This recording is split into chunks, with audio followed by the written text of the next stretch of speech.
ఈశ్వర స్వరూపమైన సభకి నమస్కారం. శ్రీరామాయణాంతర్గతమైనటువంటి సుందరకాండ పరమ ప్రఖ్యాతి వహించినటువంటి కాండ. ఎటువంటి ఆపదలు కలిగినప్పటికీ, ఎటువంటి క్లిష్ట సమయం ఏర్పడినప్పటికీ కూడా ఆ పరిస్థితిని అధిగమించాలి అనుకున్న వాళ్ళు పారాయణ చేసేటటువంటి కాండ సుందరకాండ. అలాగే ఉపాసన విషయమై అనేకమైనటువంటి రహస్యాలు తెలుసుకోవాలి అనేటటువంటి జిజ్ఞాస కలిగిన వారు చదివేటటువంటి కాండ సుందరకాండ. కేవలం పారాయణ చేసినంత మాత్రం చేత భగవంతుని యొక్క అనుగ్రహాన్ని తీసుకొచ్చి ఇవ్వగలిగినటువంటి కాండ సుందరకాండ.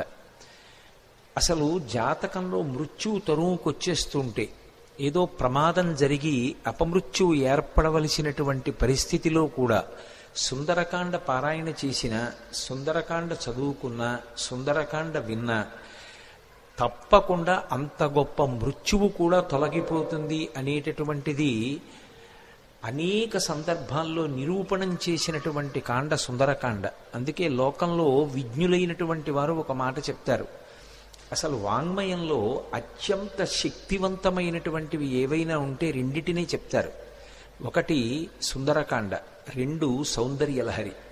ఈ రెండిటి తర్వాతే ఏదైనా ఉంటుందేమో కానీ ఈ రెండిటికన్నా కూడా ఇంకా శక్తివంతమైనటువంటిది, చదివినంత మాత్రం చేత, విన్నంత మాత్రం చేత ఎనలేని ప్రయోజనాన్ని చేకూర్చగలిగినటువంటి శక్తి కలిగినటువంటిది వేరొకటి ఉంటుంది అని అభిజ్ఞులైనటువంటి వారు ప్రతిపాదన చెయ్యలేదు. అంత శక్తివంతమైనటువంటి వాంగ్మయంతో, అటువంటి శ్లోకాలతో, మంత్రపూరితమైనటువంటి బీజాక్షరములతో కూడుకున్నటువంటి కాండ సుందరకాండ. పరమసుందరులైనటువంటి సీతారాముల్ని గుండెల్లో పెట్టుకుని తన సౌందర్యాన్ని అభివ్యక్తం చేసినటువంటి మహాసుందరుడిగా, హనుమ ఒక యోగి పుంగవుడిగా, ఆత్మదర్శనం చేసినటువంటి మహాపురుషుడిగా, ఒక వ్యక్తి జీవన ప్రస్థానంలో సంసారాన్ని తరించి చిట్ట చివర పరబ్రహ్మ దర్శనానికి, ఉపాసనలో అంతర్ముఖ ప్రయాణం ఎలా చేయాలనేటటువంటి మార్గానికి సోపానాలు పరిచిన కాండ కాబట్టి సుందరకాండ అని పేరు పెట్టారు. రామకథ చెప్పినా, సుందరకాండ చెప్పినా, సీతమ్మ గురించి చెప్పినా, ప్రత్యేకించి సుందరకాండ జరుగుతున్నప్పుడు హనుమ వచ్చి తీరుతారు. ఎందుకు వస్తారంటే, రామాయణంలో ఉత్తరకాండలో ఒక విషయం ఉంది. రామచంద్రమూర్తి అవతార పరిసమాప్తి చేస్తూ హనుమని అడిగారు, హనుమ నువ్వు కూడా నాతో వచ్చేస్తావా అని అడిగారు. అక్కర్లేదు, మీ నామము మీ కథ ఎంతకాలం ఉంటుందో అంతకాలము నేను ఈ భూమి మీద ఉంటానన్నారు. అంత శక్తివంతమైనటువంటి సుందరకాండ యొక్క ప్రారంభం ఎక్కడ అంటే, నిజానికి మొదటి శ్లోకం తతో రావణనీతాయా అయినా దానికన్నా నేపథ్యం కిష్కింధకాండ చివరిలో పడింది. ఎందుచేత అంటే, కిష్కింధకాండ చివరికి వచ్చేటప్పటికి అందరూ శోక సముద్రంలో ఉన్నారు. ఎదురుగుండా సముద్రం, అందరి గుండెల్లో శోక సముద్రం. ఎందుచేత, ఎప్పుడో తప్పిపోయింది సీతమ్మ, జాడ తెలియదు. రాముడు ఏడుస్తున్నాడు, అన్న ఏడుస్తున్నాడు, లక్ష్మణుడు ఏడుస్తున్నాడు, భరతుడు అన్న కోసం ఏడుస్తున్నాడు, కౌసల్య సుమిత్ర కైకేయి బిడ్డల కోసం, రాముడి కోసం, కోడల కోసం, నందిగ్రామం వెళ్ళిపోయిన భరతుడి కోసం ఏడుస్తున్నారు. అసలు కోసల దేశ వాసులు ఎప్పుడు రాముడు వస్తాడని ఏడుస్తున్నారు. అవతల వానరులు, సీతమ్మ జాడ తెలియలేదు. మాట ఇచ్చినటువంటి సుగ్రీవుడు సీతమ్మ జాడ కనిపెడతానన్నవాడు ఎలా కనిపెడతాడు? మాట దక్కించుకోగలడా? వానరులు ఏడుస్తున్నారు. సుగ్రీవుడు, నా మాట నిలబడుతుందా? సీతమ్మ యొక్క జాడ కనిపెట్టి తేగలిగిన వాడు ఉన్నాడా? హనుమ కార్యం సాధించగలరన్న నమ్మకం ఉంది, కానీ అది జరిగే వరకు ఉద్విగ్నతతో ఉన్నాడు. అందరి హృదయాలు కూడా అత్యంత ఉద్విగ్నతతో కూడుకున్నటువంటి సందర్భంలో ఉన్నాయి. దక్షిణ దిక్కుకు వెళ్ళినటువంటి అంగదుడి నాయకత్వంలో వెళ్ళినటువంటి వానర సమూహంలో హనుమ సభ్యులు. కానీ ఆ వెళ్ళినటువంటి బృందం ఒక పెద్ద బిలంలో చిక్కుపడిపోయింది. ఆ చిక్కుపడిపోయినటువంటి కారణం చేత సుగ్రీవుడిచ్చినటువంటి కాలం దాటిపోయింది. సుగ్రీవుడిచ్చినటువంటి కాలం దాటిపోయింది కాబట్టి వెనక్కి వెడితే సుగ్రీవుడు చంపేస్తాడు. సుగ్రీవాజ్ఞ, ఖచ్చితంగా తిరిగి రాకపోతే శిరచ్ఛేదం చేస్తానన్నాడు. వెనక్కి వెడితే సుగ్రీవుడు చంపేస్తాడు. అందుకని వాళ్ళకి బ్రతకాలనుంది, కానీ బ్రతకడానికి మార్గం లేదు. ఇది సుందరకాండ ప్రారంభం. కష్టమన్న మాటకి చిట్ట చివరి స్థితి ఏది అంటే, బ్రతకాలని ఉన్నా ఇక బ్రతకడానికి మార్గం లేదు. అంత పెద్ద కష్టంలో ఉన్నారు. వెనక్కి వెడితే సుగ్రీవుడు చంపుతాడు, ముందుకు వెళ్ళడానికి మార్గం తెలియదు, సీతమ్మ ఎక్కడుందో జాడ తెలియదు.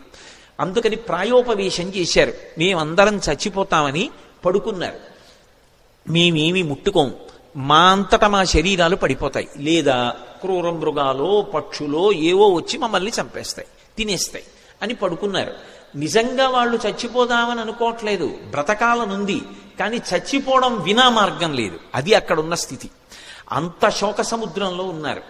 అటువంటి స్థితిలో అకస్మాత్తుగా ఒక పక్షి అరిచింది. వాళ్ళు తెలిసో తెలియకో రామకథ చెప్పుకున్నారు పడుకుని. ఇదెక్కడి ప్రారంధం వచ్చింది రామనకి? ఎక్కడో కోసల దేశానికి అయోధ్య రాజధాని. అయోధ్యని పరిపాలించిన వాడు దశరథుడా. దశరథుడికి 3 భార్యలా. 60,000 సంవత్సరముల వయస్సు వచ్చే వరకు బిడ్డలు లేరా? బిడ్డలు పుట్టకపోవడానికి ఎదురొచ్చినటువంటి పాపాన్ని పోగొట్టుకోవడానికి అశ్వమేధయాగం చేసి మంచి కుమారుల్ని పొందడానికి పుత్రకామేష్టి చేశాడా? చేసిన యజ్ఞ ఫలితంగా రామలక్ష్మణ భరత శత్రుఘ్నులు అనేటటువంటి 4 ఉత్తమురైన కుమారుల్ని పొందాడా? పెద్దవాడు సుగుణాభిరాముడా. సీతమ్మ తల్లితో కలిసి తండ్రి మాట నిజం చేయడానికి అరణ్యవాసానికి వెళ్ళాడా? సీతమ్మ తల్లిని రాక్షసుడు అపహరించాడా? ఆ రామచంద్రమూర్తికి మన ప్రభువైన సుగ్రీవుడితో స్నేహం కుదిరిందా? వాలిని సంహరించి సుగ్రీవుడికి పట్టాభిషేకం చేశాడా? నీకెందుకు సీతమ్మ జాడ కనిపెడతానని మన ప్రభువైన సుగ్రీవుడు మాటిచ్చాడా? ఇచ్చిన మాట నిలబెట్టుకోవడానికి అన్ని దిక్కులకి వానరుల్ని పంపి మన ప్రారంధం కొద్దీ దక్షిణ దిక్కుకి మనని పంపాడా? మనం ఈ బిలంలో చిక్కుబడిపోయామా? సమయం దాటిపోయిందా? బ్రతకడానికి మార్గం లేక ప్రాయోపవేశం చేసి చచ్చిపోవడానికి సిద్ధపడుతున్నామా? మన కుటుంబాలు ఏమైపోతాయో, మన జాడ తెలియక ఎలా ఏడుస్తారో అని తెలిసో తెలియకో రామకథ చెప్పుకుంటున్నారు. అకస్మాత్తుగా ఓ పెద్ద పక్షి అరిచింది. ఎవడురా నా తమ్ముడైన జటాయువు పేరెత్తినవాడు అంది. వాళ్ళు కథాపరంగా జటాయువు పేరు చెప్పారు. వాళ్ళు చచ్చిపోదామని ఉంది, పక్షి వచ్చింది చంపేస్తుందేమో అన్నారు. అప్పుడు వెళ్ళి అడిగారు, ఎవరు నువ్వు అన్నారు. నేను జటాయువు యొక్క సోదరుడు సంపాతిని. నా రెక్కలు కాలిపోయాయి, నాకు రెక్కలు లేవు, నన్ను తీసుకెళ్ళండి సముద్రం దగ్గరికి, నా తమ్ముడు మరణించాడన్న వార్త తెలిసింది కాబట్టి నేను జలతర్పణ చేస్తానంది. జలతర్పణ చేసి మీరు ఎందుకు బాధపడుతున్నారని అడిగింది. సీతమ్మ జాడ తెలియదు అన్నారు. నేను సంపాతిని, నాకు విశేషమైనటువంటి దృష్టి శక్తి, నేను ఇక్కడ కూర్చుని చూస్తున్నాను, అదిగో లంకాపట్టణంలో సీతమ్మ ఉంది, నా మాట నమ్మండి, మీరు బయలుదేరండి, లంకలో అన్వేషించండి, మీకు సీతమ్మ కనపడుతుంది అంది. ఆ మాట సంపాతి చెప్పగానే కాలిపోయిన రెక్కలు మళ్ళీ వచ్చాయి కిష్కింధకాండ చివర్లో. అంటే రామకార్యం మీద వెడుతున్నటువంటి వాళ్ళకి మాట సాయం చేసినంత మాత్రం చేత కాలిపోయిన రెక్కలు మళ్ళీ పుట్టాయి. తెగిపోయిన రెక్క పెరగచ్చు, ఊడిపోయిన రెక్క మళ్ళీ అంటించచ్చు, ఏదో శస్త్రచికిత్స చేసి. అవి కాలిపోయాయి కాబట్టి ఇక మొలవో పక్షికి. కానీ అది చేసిన పని ఏమిటంటే రామకార్యం మీద వెడుతున్న వాళ్ళకి గుక్కెడు మంచినీళ్లు కాదు ఇచ్చింది, ఒక్క మాట సాయం చేసింది. మాట సాయం చేసినంత మాత్రం చేత కాలిపోయిన రెక్కలు వచ్చాయి. అంటే రామ కార్యం మీద వెడుతున్న వాళ్ళకి చేసేటటువంటి ఉపకారమునకు ఉండేటటువంటి బలం, రామ కథ తెలిసో తెలియకో చెప్పుకున్నంత మాత్రం చేత కలిగేటటువంటి ఫలం ఆవిష్కరించారు కిష్కింధకాండ చివరిలో. కాబట్టి ఇప్పుడు సంపాతి వాక్కులు విని వాళ్ళందరూ దక్షిణ సముద్రానికి ఉత్తర తీరంలో కూర్చున్నారు. 100 యోజనముల లవణ సముద్రాన్ని దాటి వెళ్ళాలి. ఎవరు 100 యోజనముల సముద్రాన్ని దాటి వెడతారు? అందరూ ఎవరి బలాన్ని వాళ్ళు చెప్తున్నారు. అందులో పెద్ద పెద్ద వానరులు ఉన్నారు. వాళ్ళందరూ ఏదో 30 అన్నారు, 40 అన్నారు, 50 అన్నారు, 60 అన్నారు, 70 అన్నారు. అంగదుడు అన్నాడు, నేను 100 యోజనములు దాటి లంకాపట్టణానికి వెడతాను, కానీ తిరిగి రాగలనో రాలేనో చెప్పలేనన్నాడు. అందరూ అంతమంది పరివారం ఉండగా పరివారం ఇక్కడ కూర్చుంటే ప్రభువు వెళ్ళి కార్యం చేస్తుంటే ఇంకెందుకు ఈ పరివారం?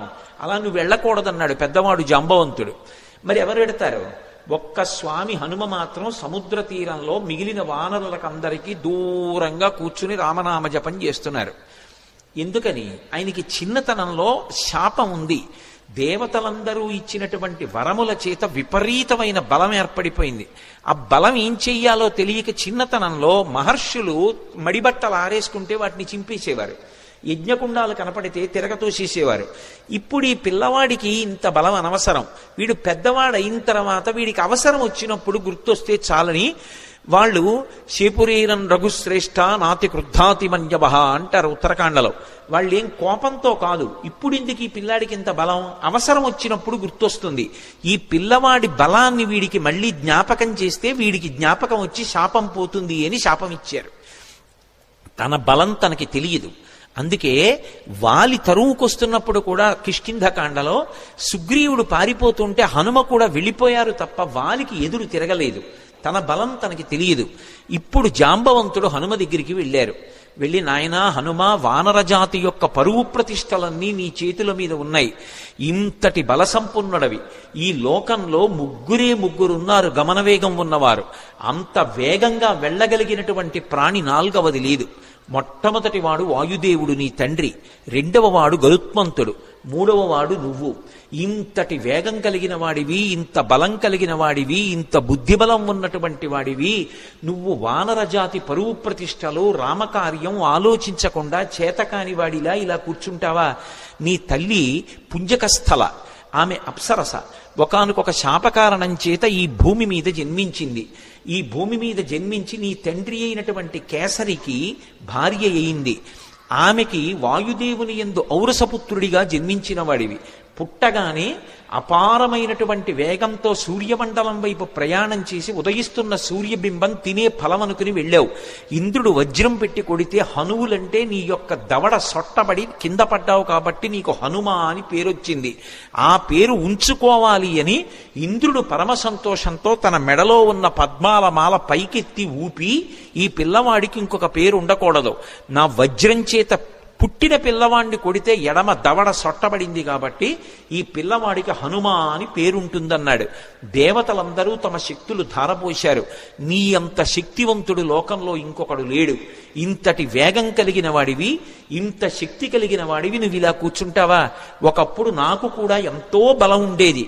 వామనమూర్తిగా శ్రీ మహావిష్ణువు ఈ భూమ్యాకాశములనన్నింటినీ ఆక్రమిస్తే ఇంతంతైవటుడింతయై వరుయుతానింతై అభోవీధిపై అంతై తోయదమండలగ్రమణ కల్లంతై ప్రభారాశిపై అంతై చంద్రునకంతయై ధ్రువునిపై అంతై మహర్వాటిపై అంతై సత్య పదోన్నతుండకుచు బ్రహ్మాండాంత సంవర్ధియ్యి అని పెరిగిపోతే ఆ వామనమూర్తికి త్రివిక్రమావతారానికి 21 మార్లు ప్రదక్షిణం చేశాను నేను. కానీ ఇప్పుడు వృద్ధుణ్ణైపోయాను, బడలిపోయాను, 100 యోజనములు దాటలేను. కాబట్టి పిల్లవాడివి, శక్తివంతుడవు, నువ్వు శక్తి పుంజుకొని బయలుదేరాలని జాంబవంతుడు హనుమతో మాట్లాడి ఒక మాట అన్నాడు. హనుమాన్ హరిరాజస్య సుగ్రీవస్య సమోహ్యపి రామలక్ష్మణయోశ్చాపి తేజసాచ బలీనచ. జాంబవంతుడు రామాయణంలో ఏదైనా చెప్పాడు అంటే దానికి ఒక ప్రమాణం ఉంటుంది. ఎందుకంటే సృష్టికర్త అయిన బ్రహ్మగారు ఆవలిస్తే బ్రహ్మగారి అంశతో బయటికి వచ్చినటువంటి వాడు. ఆయన అంటున్నాడు, హనుమాన్ హరిరాజస్య, ఓ హనుమ, నువ్వు వానరులకంతటికీ కూడా రాజుతో సమానమైన వాడివి. పేరుకి సుగ్రీవుడు రాజు, కానీ సుగ్రీవుడి కన్నా నువ్వు ఏ విషయంలో తక్కువ కాదు. సుగ్రీవుడే కాదు, రామలక్ష్మణయోశ్చాపి తేజసాచ బలీనచ, రామలక్ష్మణులతో కూడా నువ్వు తేజస్సులో బలంలో సమానమైనటువంటి వాడివి. అటువంటి వాడివి ఇలా కూర్చుంటావా? ఉత్తిష్ట హర్షార్దూల హరిషార్దూల లంఘవస్య మహార్ణవం పరాహి సర్వభూతానాం హనుమన్యా గతిస్తవ. ఓ హనుమ, నీవు నీ బలాన్ని జ్ఞాపకాన్ని తెచ్చుకొని పైకి లేచి ఈ సముద్రాన్ని దాటు. నువ్వు దాటుతున్నప్పుడు ఈ బ్రహ్మాండంలో ఉన్నటువంటి సమస్త భూతములు ఆశ్చర్యపోతాయి నీ గమనశక్తిని చూసి. ఆశ్చర్యపోయి భూతకోటి అంతా లేచి నిలబడి నమస్కరిస్తుంది. అంత వేగంతో వెళ్ళగలిగిన వాడివి. అటువంటి వాడివి ఇలా కూర్చోకూడదు. వానర జాతి పరువంతా నీ చేతిలో ఉంది.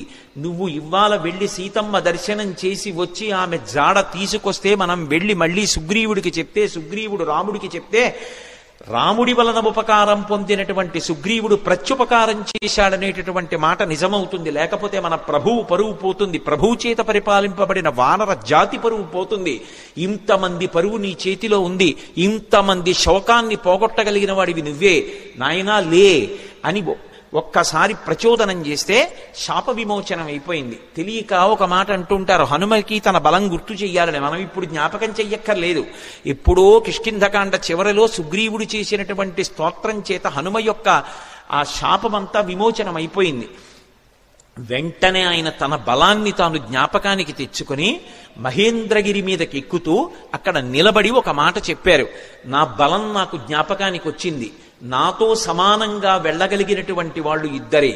ఒకటి నా తండ్రి వాయుదేవుడు, రెండు గరుత్మంతుడు. నేను ఎంత వేగంగా వెడతానంటే సూర్యుడు ఉదయాద్రి మీద ఉదయించి ప్రయాణం ప్రారంభం చేసినప్పుడు సూర్యుడితో పాటుగా ప్రయాణం ప్రారంభం చేసి సూర్యుడు మధ్యాహ్నానికి ఆకాశం మధ్యలోకి వచ్చేటప్పటికి నేను పశ్చిమాద్రికి వెళ్ళి పశ్చిమాద్రిని ముట్టుకుని మళ్లీ తిరిగి వచ్చి మధ్యాహ్నం సూర్యబింబాన్ని కలవగలను. అంత వేగంతో వెళ్ళగలను. సముద్రం మీద నేను వెడుతున్నప్పుడు నా వేగాన్ని తట్టుకోలేక నా తొడల యొక్క వేగానికి సముద్రాన్నంతటినీ చాప చుట్టినట్టు చుట్టి నీటిని పైకెత్తి తీసుకుపోగలను. ఆకాశంలో ఉండేటటువంటి మేఘములనన్నిటినీ కూడా నా భుజముల చేత కట్టి ఈడ్చేయగలను. ఈవలి ఒడ్డున నిలబడి ఆవలి ఒడ్డుని నా చేతితో స్పృశించగలను. పర్వతములను పైకెత్తి ఆడి వాటిని చూర్ణములను చెయ్యగలను. ఈ భూమినంతటినీ చుట్టతాను. సముద్రాలన్నింటినీ కూడా కలచివేసి అవి తమ చెలియల కట్టలు దాటి ప్రవహించేలా చెయ్యగలను. అంతటి శక్తివంతుడనన్న విషయం నాకు అర్థమైంది. ఇప్పుడు నేను లంకాపట్టణానికి బయలుదేరుతున్నాను, మీరు నిశ్చింతగా ఉండండి మహేంద్రగిరి మీద నిలబడి సవేగవాన్ వేగ సమాహితాత్మ హరిప్రవీర పరవీరహంత మనస్సమాధాయ మహానుభావో జగామలంకాం మనసా మనస్వీ అని పూర్తి చేశారు మహర్షి కిష్కింధకాండ. ఆ హనుమ ఇంకా లంకాపట్టణానికి తన శరీరంతో వెళ్ళాలి. కానీ ఆయన అత్యంత ఉత్సాహంతో తన మనసుతో ఏనాడో చేరిపోయారు లంకాపట్టణానికి. శోకం అన్నది ఎక్కడుంటుందంటే మనసులో ఉంటుంది. ఆ శోకం పోవడానికి మార్గం ప్రయత్నం ఎక్కడుంటాయంటే మనసులోనే ఉంటాయి. ఆ మనసు పరిపుష్టం కావాలంటే, మళ్ళీ అటువంటి తేజస్సుని పుంజుకోవాలంటే, ఎంత కష్టాన్నైనా దాటగలగాలంటే హనుమ యొక్క అనుగ్రహంతో సీతారాముల అనుగ్రహంతో మనసు ప్రచోదనం పొందాలంటే సుందరకాండ చదవండి అని చెప్తారు. ఇంతమంది వానరులు ఉత్తర తీరంలో నిలబడిపోతే ఒక్క హనుమ మాత్రం ఎంత ఉత్సాహంగా వెడుతున్నారంటే శత్రుపురానికి మనసుతో ఆయన చేరిపోయారు. ఇక శరీరంతో వెళ్ళాలంతే. అంత అద్భుతమైనటువంటి రీతిలో ప్రయాణం చేయడానికి ఆ మహేంద్రగిరి మీద నిలబడినటువంటి స్వామి హనుమ యొక్క స్థితిని ఆవిష్కరిస్తూ సుందరకాండ ప్రారంభం అవుతుంది. ప్రారంభం చేస్తూ మొదటి శ్లోకంలో మహర్షి అంటారు, తతో రావణనీతాయా సీతాయా శత్రుకర్షణ ఈయేష పథమన్వేష్టం చారణాచరితే పథి. చారణలు ప్రయాణం చేసేటటువంటి మార్గం ఏదుందో ఆ మార్గంలో ప్రయాణం చేసి రావణుడి చేత అపహరింపబడినటువంటి సీతమ్మ జాడ కనిపెట్టడానికి స్వామి హనుమ శత్రుకర్షణుడై సంకల్పమును చేసి ఉన్నారు. ఎవ్వరూ చెయ్యలేనటువంటి సంకల్పం. అవతల దుర్నిరీక్షుడైనటువంటి రాక్షసుడు, అపారమైనటువంటి తపస్సు చేసినవాడు, కాంచనలంకకి అధిపతి, 100 యోజనముల సముద్రాన్ని దాటి వెళ్ళాలి. ఆవలి ఒడ్డున దిగిన దగ్గర నుంచి విచ్చుకత్తులు పట్టుకుని రాక్షసులు నిలబడతారు. ఎవడి తేజస్సు చూసినంత మాత్రం చేత యమధర్మరాజు గారు కూడా కాకిలో దూరి పారిపోయాడో అంతటి మహాతేజస్ సంపన్నుడు. తన జీవితం మొత్తం మీద రామచంద్రమూర్తి చేతిలో చనిపోకముందు అతను ఓడిపోయింది ఇద్దరి చేతిలోనే. ఒకటి వాలి చేతిలో ఓడిపోయాడు, 2 కార్తవీర్యార్జునుడి చేతిలో ఓడిపోయాడు. దిక్పాలకుర్ని కూడా ఓడించాడు, దేవతల్ని ఓడించాడు, ఇంద్రుణ్ణి ఓడించాడు. అంతటి శక్తివంతుడు, దుర్నిరీక్షుడు, అసలు చూడ్డం కూడా సాధ్యం కాదు. అంతటి తేజస్సుతో వెలిగిపోతుంటాడు. కొన్ని కోట్ల మంది రాక్షసులు నిరంతరం పరివేష్టించి ఉండి లంకాపట్టణాన్ని కాపలా కాస్తూ ఉంటారు. అటువంటి లంకాపట్టణంలో అతను ప్రాణ సమానంగా భావించి దాచినటువంటి సీతమ్మ యొక్క జాడ కనిపెట్టాలనేటటువంటి సంకల్పం చేసుకుని బయలుదేరుతున్నారంటే అటువంటి సంకల్పం చెయ్యగలిగినటువంటి వాడు వేరొకడెక్కడుంటాడు. అందుకని ఈయేష ఎంత గొప్ప సంకల్పం చేశారు. అందుకని ఈయేష పథమన్వేష్టం చారణాచరితే పథి. చారణాచరితే పథి అంటే చారణులు అంటే దేవగాయకులు. రామాయణంలోనే అనేక చోట్ల వాళ్ళ ప్రస్తావన వస్తుంది. శంకర భగవత్పాదులు చేసినటువంటి నవరత్నమాలికా స్తోత్రంలో కూడా చారణుల గురించినటువంటి ప్రస్తావన ఉంటుంది. చారణులు ఎప్పుడు శుభవార్తలు చెప్తూ ఉంటారు. సుందరకాండ ప్రారంభమే శుభవార్తలు దేవతలకి చెప్పేటటువంటి చారణుల యొక్క ఒక్కసారి వాళ్ళ స్మరణతో ప్రారంభమవుతుంది.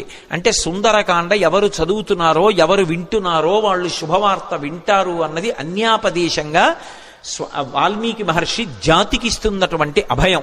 ఆ చారణులు దేవగాయకులు, వాళ్ళు భూమికి దగ్గరగా తిరుగుతూ ఉంటారు. వారు భూమి మీద దిగరు, ఆకాశ మార్గంలో వెడుతూ ఉంటారు. అంటే స్వామి హనుమ సముద్రం మీద కాకుండా, సముద్రానికి తగలకుండా ఆకాశ మార్గంలో వెళ్ళడానికి నిర్ణయించుకున్నారు అన్నది భావన. ఇందుచేత అంతటి శక్తివంతుడు, అంతటి గమనవేగం కలిగిన వాడు, గరుత్మంతునితో సమానమైన వాడు కాబట్టి ఆయన వెళ్ళగలరు ఆకాశంలో. కాబట్టి తతో రావణనీతాయా సీతాయా శత్రుకర్షణ ఈయేష పథమన్వేష్టం చారణా చరితే పథి. అదే శ్లోకం సంసారం అనేటటువంటి సముద్రాన్ని తరించడానికి ఎటువంటి ఉపాయములను అనుష్ఠిస్తారో అటువంటి ఉపాయములు హనుమ ద్వారా ఆవిష్కరింపబడిన కాండ కాబట్టి అదే శ్లోకాన్ని వేరొక రకంగా అన్వయం అయినప్పుడు హనుమ వలన మాత్రమే మళ్ళీ అందులో ఇంకొక విషయం ఆవిష్కరింపబడుతుంది. ఆయన చారణా చరితే పది, చారణులు వెళ్ళినటువంటి మార్గంలో వెడుతున్నారు. చరణము అన్న మాట దేనికి అన్వయం అవుతుందంటే ప్రధానంగా వేదంలో ఉండేటటువంటి మంత్రభాగాలు ఉంటాయి. వేదంలో ఉండేటటువంటి మంత్రభాగాలకి సంబంధించినటువంటి విభాగాల్ని చరణములు అని పిలుస్తారు. చారణ చరితేపథి అంటే వేదము చేత చెప్పబడినటువంటి సంప్రదాయబద్ధమైనటువంటి మార్గంలో ప్రయాణం చేసి బ్రహ్మ విద్యాస్వరూపిణి అయినటువంటి సీతమ్మ జాడ తెలుసుకోవడానికి ఒక గొప్ప ఉపాసకుడు ఉపాసన ప్రారంభం చేశాడు. అంతర్ముఖత్వాన్ని, లంక అనబడేటటువంటి ఈ శరీరం లోపలికి వెళ్ళి ఇక్కడే ఉన్నటువంటి సీతమ్మ యొక్క దర్శనానికి వెడుతున్నాడు.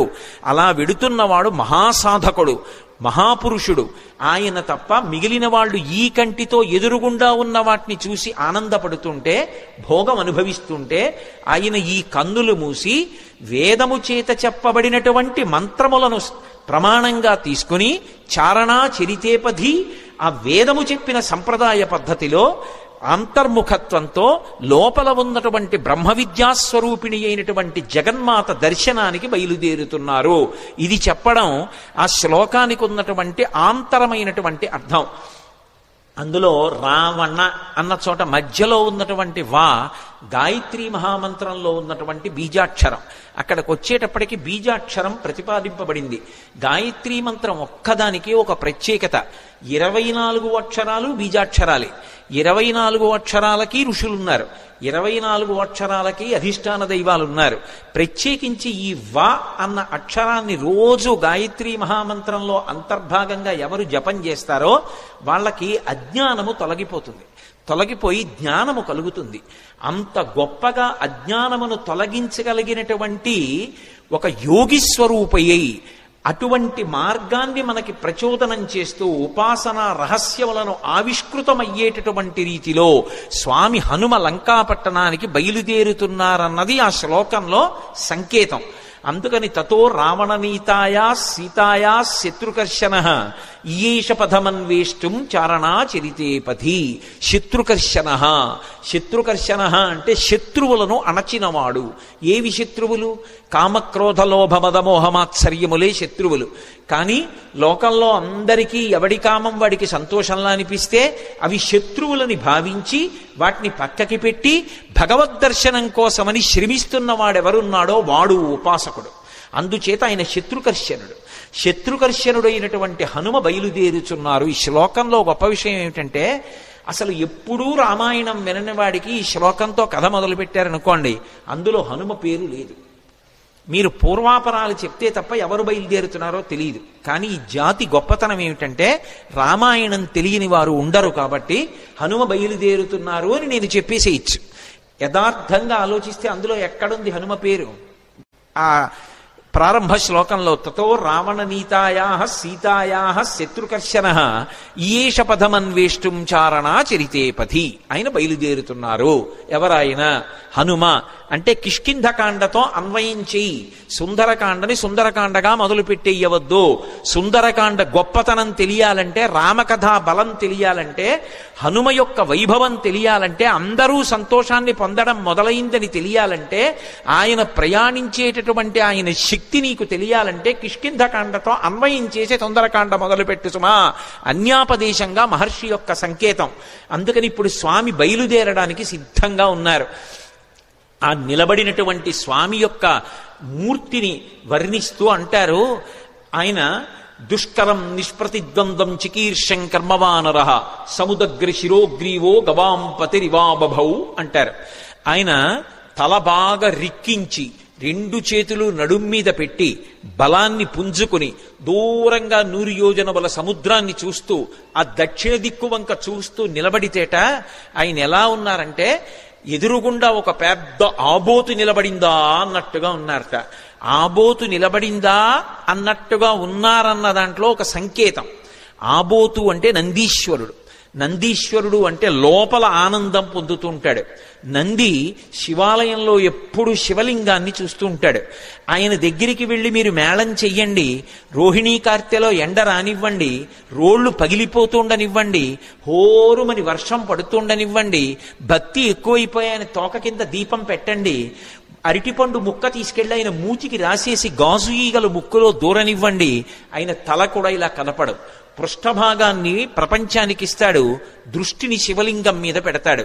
దుష్కరం నిష్ప్రతిద్వంద్వం చికీర్షం కర్మవానర సముదగ్ర శిరోగ్రీవో గవాం పతిరివాబభౌ. అసలు ఆ శ్లోకాన్ని చదవడం కష్టం. అంటే అది సామాన్యమైన విషయం కాదు సుమా, అందరూ చెయ్యగలిగిన విషయం కాదు. కాంచనలంకలో రావణుని చేత బంధీకృత అయినటువంటి సీతమ్మ తల్లి దర్శనం చేస్తానని ధైర్యంగా సంకల్పం చేసి నిలబడగలగడమే అంత తేలికైన విషయం కాదు. అటువంటి సంకల్పం చేసినటువంటి వాడు కేవలం తాను ఆచరించవలసినటువంటి ప్రణాళిక మీద దృష్టి పెట్టి తాను 100 యోజనముల సముద్రాన్ని దాటి వెళ్ళవలసినటువంటి విషయం మీద ఆలోచిస్తున్నారు తప్ప పిరికితనం కాని, వెళ్ళగలనా అని కాని, వెళ్ళలేనా అని కాని, అసలు రెండవ ఆలోచనకి తావులేని రీతిలో శివాలయంలో నంది ఎలా ఉంటాడో అలా ఆబోతులా కొండ మీద నిలబడి ఉన్నారు. అలా ఆయన్ని చూస్తే నీటి మడుగు మధ్యలో నిలబడిన ఏనుగా అన్నట్టుగా ఉన్నారట. దుష్కరం నిష్ప్రతిద్వంద్వం చికీర్షం కర్మవానర సముదగ్ర శిరోగ్రీవో గవాం పతిరివాబభౌ అథ వైడూర్యవర్ణేషు షద్వలేషు మహాబల ధీర సలిలకల్పేషు విచచార యథాసుఖం అంటారు మహర్షి. అథ వైఢూర్యవర్ణేషు షద్వలేషు మహాబల. ఆకుపచ్చని రంగులో ఉన్నటువంటి మెత్తటి పచ్చిక బయళ్లున్నాయి అక్కడ. ఆ పచ్చిక బయళ్ల మీద స్వేచ్ఛగా ధీర పరమధైర్యంతో కూడుకున్నటువంటి వారై యథేచ్ఛగా దాని మీద కాసేపు అటూ ఇటూ నడిచారట. ఆయన నడుస్తున్నప్పుడు ఆయన గుండెలకి ఉరిపిడి పడి అనేకమైనటువంటి చెట్లు కూలిపోయాయి.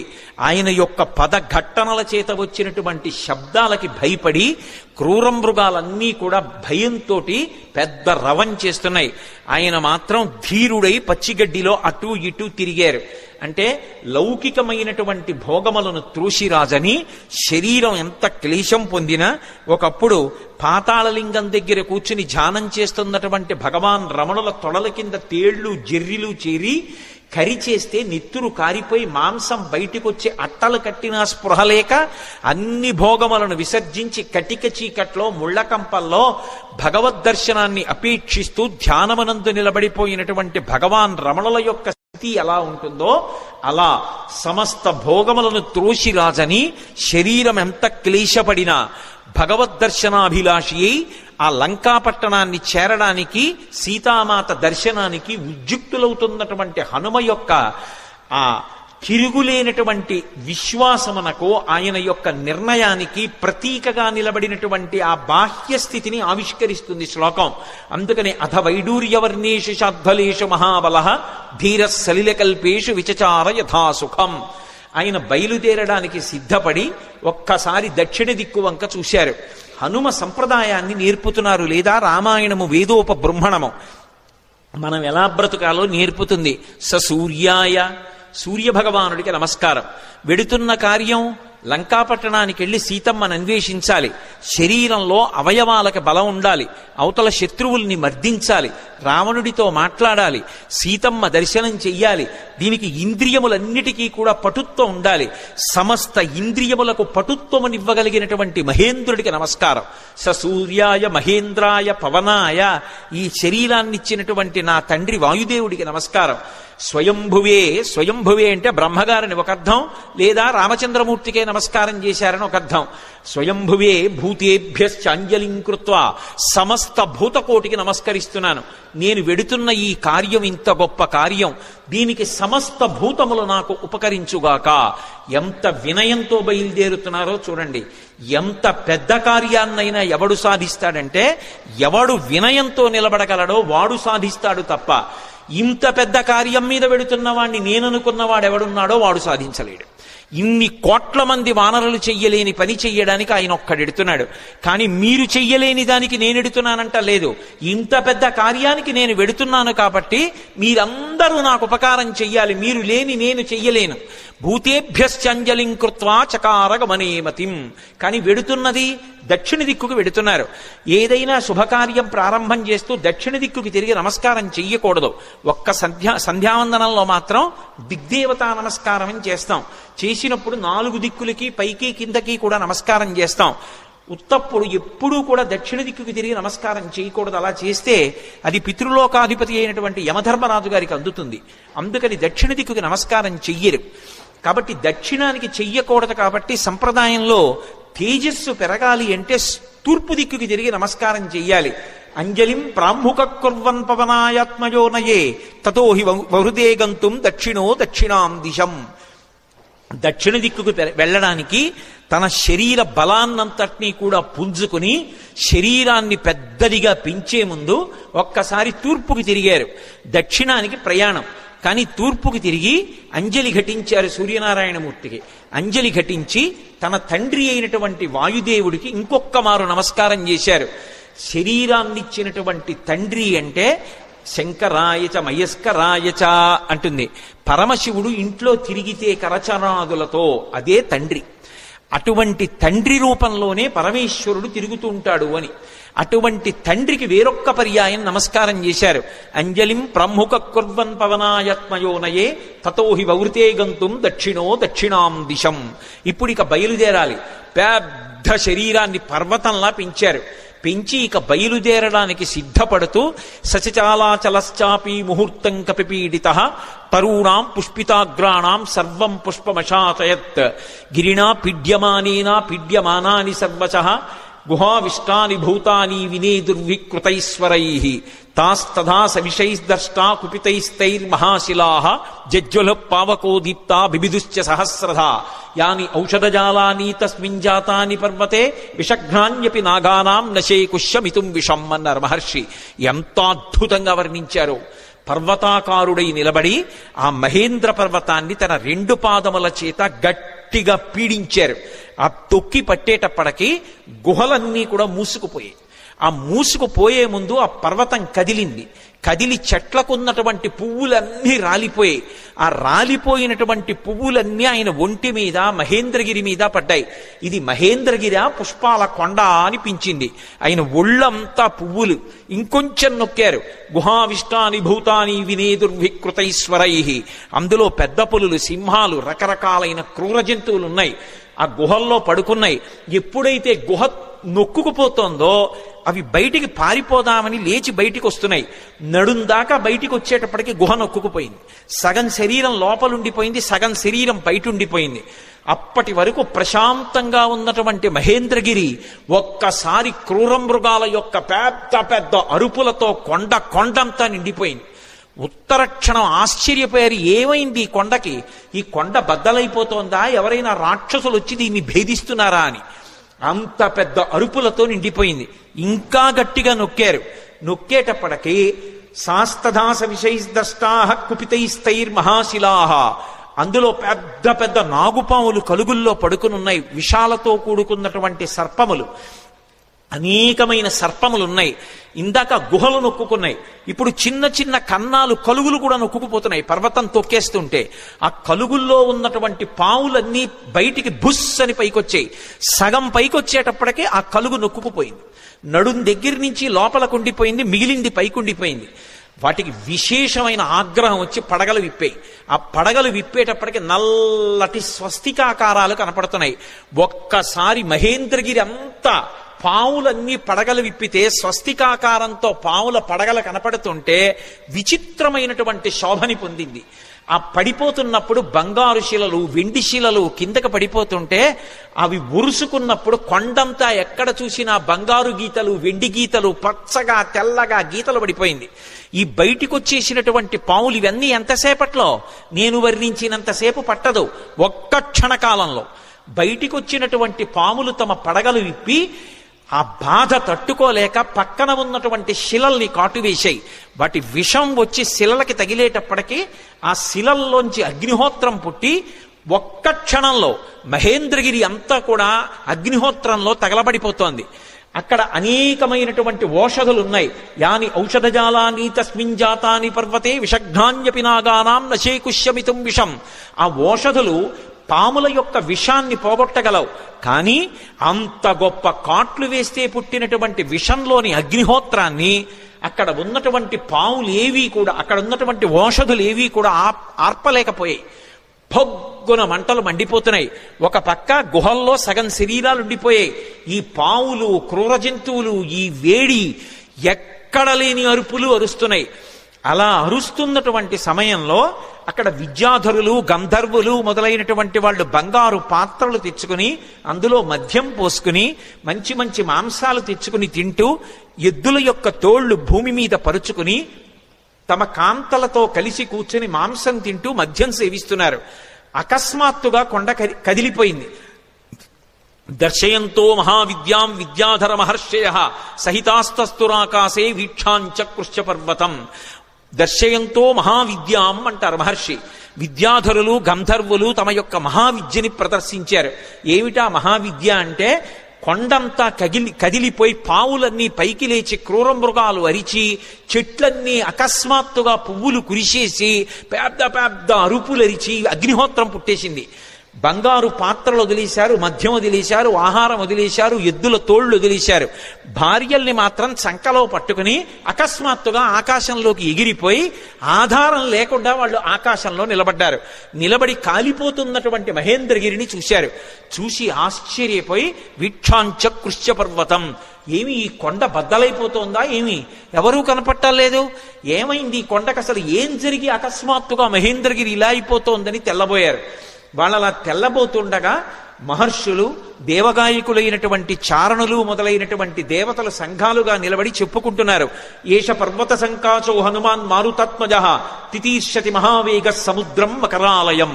మొసళ్లతో కూడుకున్నటువంటి, రాక్షసులతో కూడుకున్నటువంటి 100 యోజనముల లవణ సముద్రాన్ని తాను దాటి వెళ్లి వానరజాతి పరువు ప్రతిష్ఠలు నిలబెట్టి సీతమ్మ జాడ తెలుసుకుని రామచంద్రమూర్తికి నివేదించడానికి పర్వత శరీరుడైనటువంటి స్వామి హనుమ పరాక్రమాన్ని పుంజుకుని దీన్ని లంఘించడానికి సిద్ధపడుతున్నారు.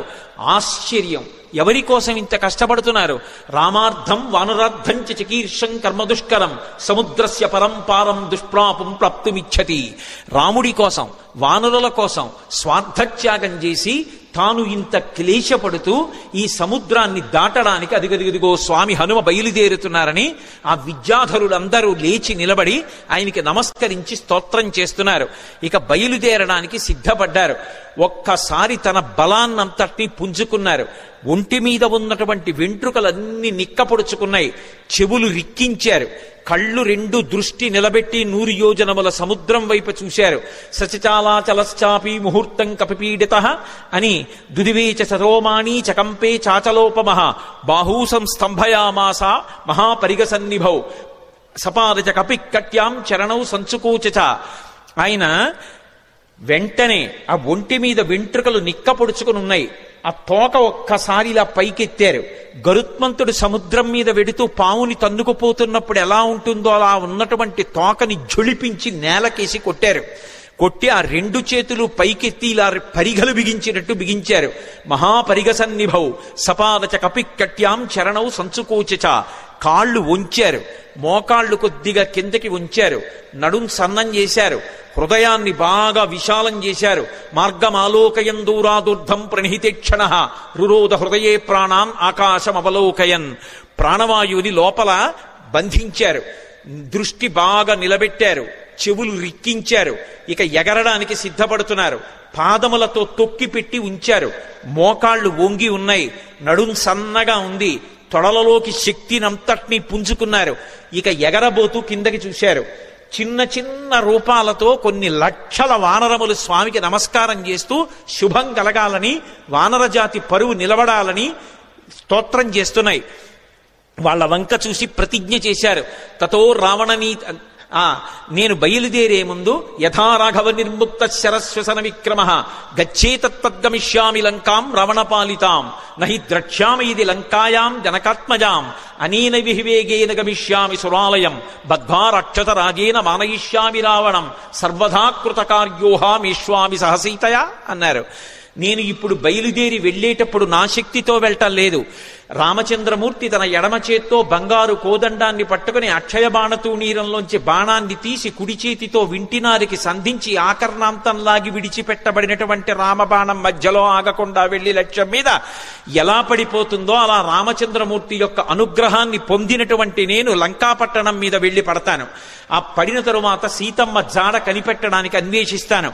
ఒకవేళ నాకు సీతమ్మ జాడ దొరకకపోతే 10 తలలు కలిగినటువంటి రావణాసురుణ్ణి బంధించి తీసుకొచ్చి ప్రస్రవణ పర్వత చక్రముల మీద కూర్చున్న రామచంద్రమూర్తి పాదముల దగ్గర పడేసి వాడి చేత నిజం కక్కిస్తాను. ఒకవేళ రావణుడు కూడా కనపడకపోతే అక్కడి నుంచి స్వర్గలోకానికి వెళ్లి స్వర్గలోకంలో కూడా సీతమ్మను అన్వేషిస్తాను. స్వర్గంలో కూడా సీతమ్మ కనపడకపోతే తిరిగి వచ్చి రావణ యొక్క లంకాపట్టణాన్ని పెళ్లగించి చేత్తో పట్టుకుని తీసుకొచ్చి సుగ్రీవుడి యొక్క సన్నిధానంలో నిలబెడతాను. అటువంటి బలాన్ని పుంజుకుని నేను బయలుదేరుతున్నాను. మీరు బెంగ పెట్టుకోకండి, రామకార్యాన్ని సాధిస్తాను. ఈషా ధృతి ఆ పట్టుదలతో ప్రతిజ్ఞ చేసి ఇక బయలుదేరడానికి సిద్ధపడ్డారు. ఒక్కసారి ఎగిరేటప్పటికీ ఊరు వేగోద్ధత వృక్షా ముహూర్తం కపిమన్వయం ప్రస్థితా దీర్ఘమధ్వానం సబంధుమి బాంధవాహ. ఆయన ఒక్కసారి సముద్రం మీదకి ఏటవాలుగా తెల్లవారుజాము కాలంలో ఎగిరితే కొన్ని వందల సంవత్సరముల నుంచి ఆ పర్వతం మీద పెరుగుతున్నటువంటి మహావృక్షములు కూడా కూకటి వేళ్లతో సహా పెకలింపబడి ఆయన తొడల వేగానికి ఆయనతో పాటుగా వెళ్ళి కొంత దూరం వెళ్ళిన తరువాత ఇక ఆ వేగంతో వెళ్ళలేక సముద్రంలో పడిపోయాయి. చిన్న చిన్న చెట్లు చాలా దూరం వెళ్ళాయి. ఆ వెళ్ళడం ఎలా ఉందంటే ముఖ్యమైనటువంటి బంధువులు దూర ప్రదేశానికి ప్రయాణం చేస్తుంటే అనుగమించి కొంత దూరం వెళ్ళి వీడ్కోలు పలికి వెనక్కి వస్తున్నటువంటి బంధువుల సమూహమా అన్నట్లుందిట. మహారాజుని అనుగమించి మహారాజు వెంట వెడుతున్నటువంటి సైన్యమా అన్నట్టుగా ఉందిట. ఒక దాంట్లో నిర్బంధం, ఒక దాంట్లో ఐచ్ఛికం. బంధువులు వెళ్ళేటప్పుడు స్వచ్ఛందంగా వెడతారు, సైన్యం వెళ్ళేటప్పుడు రాజుని అనుగమించాలి, రాజాజ్ఞ. ఎలా వెడతారో అలా వెడుతున్నారు. అలా వెళ్ళి ఆ చెట్లన్నీ కూడా బరువైనటువంటి చెట్లు ముందు పడిపోయాయి, తేలికైన చెట్లు చాలా దూరం హనుమతో పాటు వెళ్ళాయి. ఇన్ని చెట్లు ఏకకాలంలో పైకి లేచిపోయి ఆయనతో పాటు వెళ్ళిపోతుంటే ఈ చెట్లకున్నటువంటి పువ్వులన్నీ కూడా పడిపోతే స్వామి శరీరం నిండా ఎక్కడ చూసినా పువ్వులు, ఆకులు, మొగ్గలు అలంకృతమైపోయాయి. అలంకృతమైపోతే ఆయన ఎలా ఉన్నారంటే మిరుపులతో కూడుకున్నటువంటి మేఘం ఆకాశంలో ప్రయాణం చేస్తే ఎలా ఉంటుందో అలా ఉన్నారు.